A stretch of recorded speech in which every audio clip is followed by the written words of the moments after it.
This stage lasts for around 7 years till we are 20 or 21.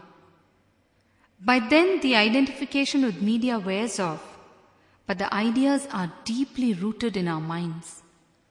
Then a fresh search begins to find that ideal person in our real life.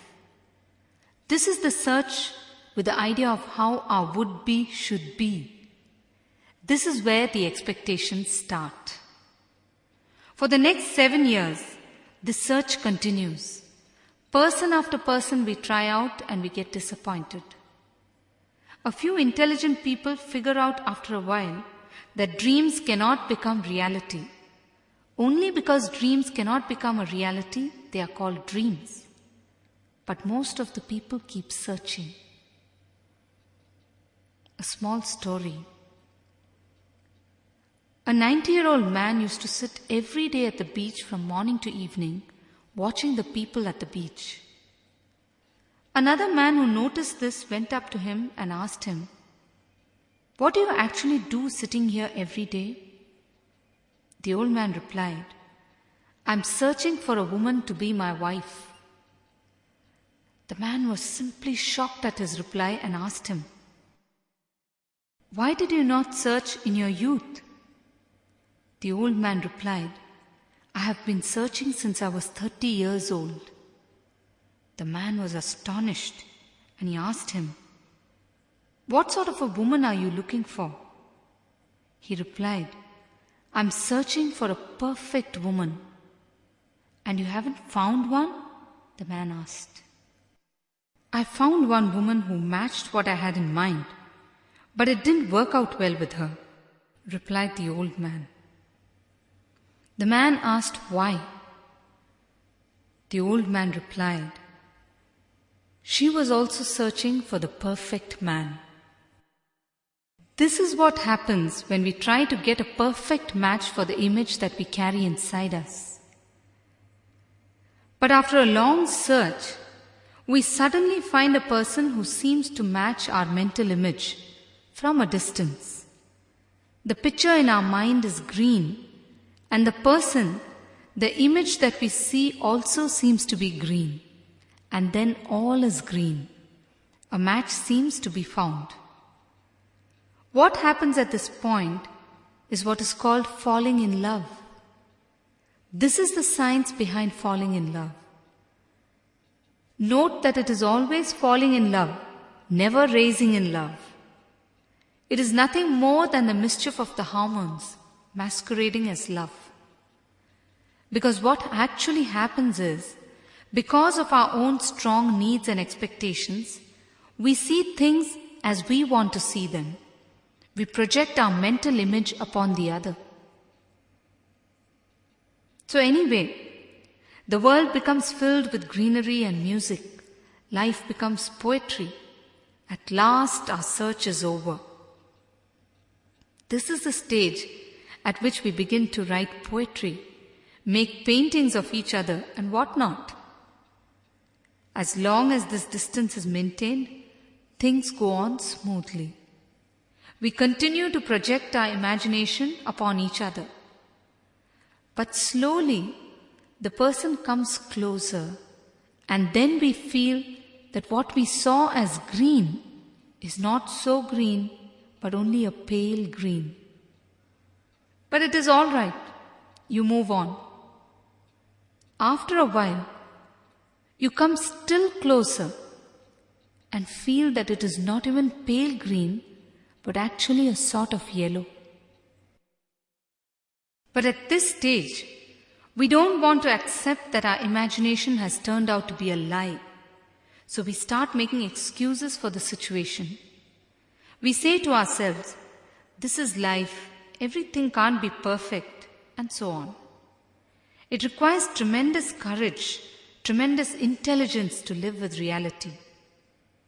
So we use these excuses instead as a buffer system to shield ourselves from reality. Finally, when we get close enough, we find that it is not even yellow, it is just white. What is inside us is green and what is outside is white. fantasy and reality are totally different. A small story. A man fell down from the 3rd floor of the building onto the road. A passerby ran up to him and asked, "The falling must have hurt you." The man replied, "No, the falling did not hurt me. Only the sudden stopping hurt me." As long as we float and flirt in love, as long as we keep our distances and time short, we are fine. We are in a fantasy world. We are not at the functional level. It is only when the floating stops and the real relationship starts, when the distances reduce and time increases, the whole problem starts. The more fantasies you collect, the more is your falling time before you hit the ground, and so more the damage. The lesser fantasies you collect, the lesser the number of things to compare with, and lesser the trouble. If you don't have any fantasy or imagination, you will immediately meet your soulmate. If you don't have fantasies, anyone you marry will become your soulmate. We need to understand that no living person can live up to the image we carry in our minds, simply because the image is not built from reality. The image is a cut and paste from various quarters of our dream world. No image can be matched with reality, because at the end of the day, it is only an image, a fantasy.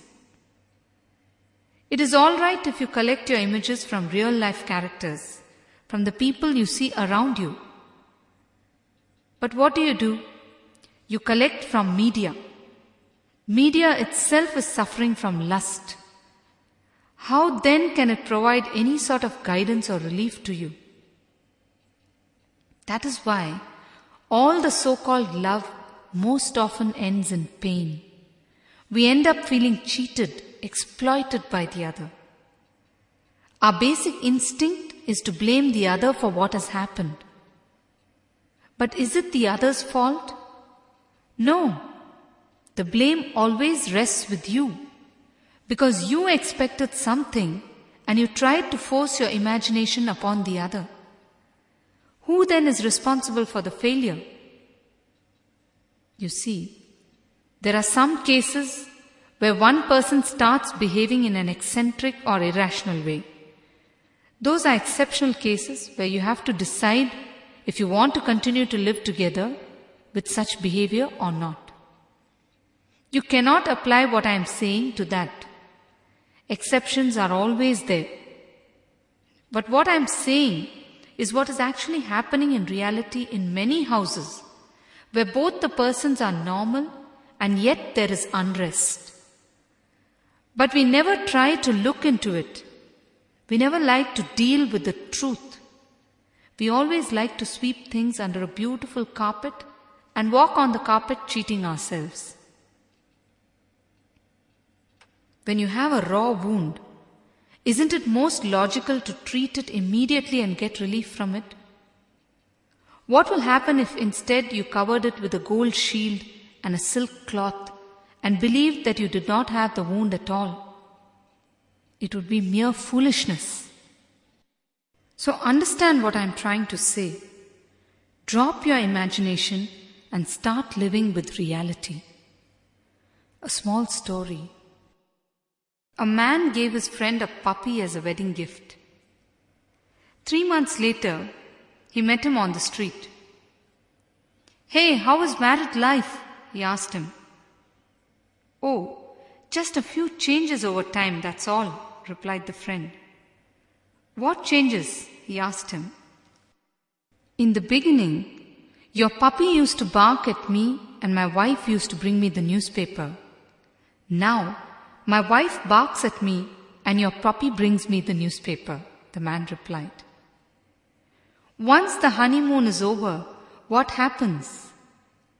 No wonder it is called the honeymoon and not honey sun. The happiness takes only a fortnight to wane. I tell you, even if you marry a supermodel, her beauty will fade in just 15 days in your eyes, because you are already fantasizing about something.